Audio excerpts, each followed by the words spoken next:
I came back from a week-long trip expecting peace and quiet, but instead, I found heavy equipment and workers tearing up my yard like it belonged to them. Welcome to HOA Karen Chronicles. Comment which country you're watching from. Let's see how far this story goes.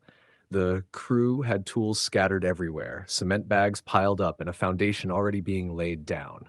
I asked one of them what was going on, and he casually said, "Talk to the HOA president. We're just following orders." That answer alone lit a fire in me. So I went straight to Angela, our HOA president. I walked into her office demanding to know why strangers were building on my property.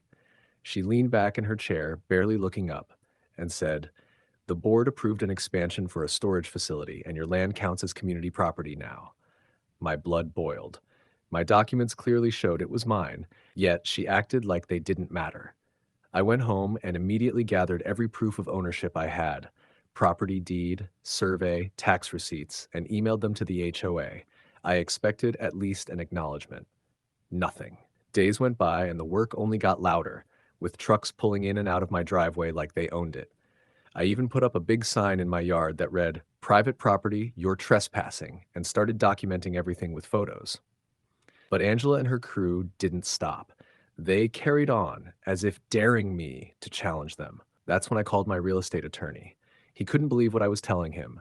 He drafted a letter citing property laws that left no room for confusion. We sent it to the HOA demanding they stop. Instead, they pushed forward, acting like they were untouchable. Angela must have thought she was running her own kingdom because at the next HOA meeting, she treated my complaint like background noise.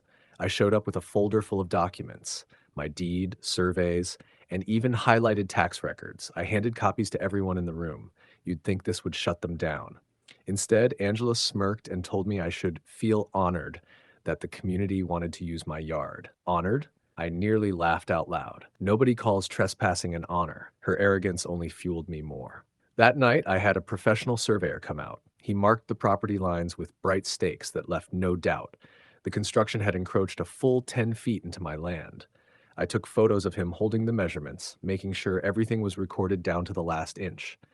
My lawyer filed for an injunction the very next morning. Not only did we demand the work stop immediately, but we also added retaliation charges after the HOA hit me with bogus fines for things like trash cans left out too long. They were clearly trying to intimidate me. Just when I thought it couldn't get messier, a county inspector dropped by.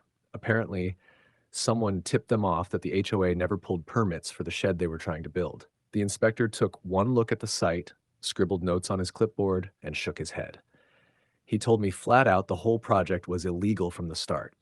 Angela didn't back down, though. She doubled down.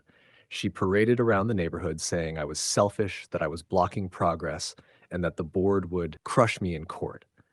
Her words, not mine. Funny thing was, the more she talked, the more neighbors started whispering behind her back, finally realizing how reckless she really was.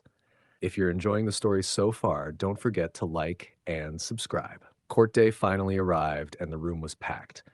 Angela strutted in like she owned the courthouse, her lawyer trailing behind with stacks of papers that looked impressive but meant nothing. My attorney calmly placed our evidence on the table: the deed, the surveyor's report, photographs of the construction, and a copy of the inspector's notes showing no permits were filed. It was a mountain of proof against their pile of excuses. The surveyor testified first, clearly stating the HOA had crossed 10 feet into my land.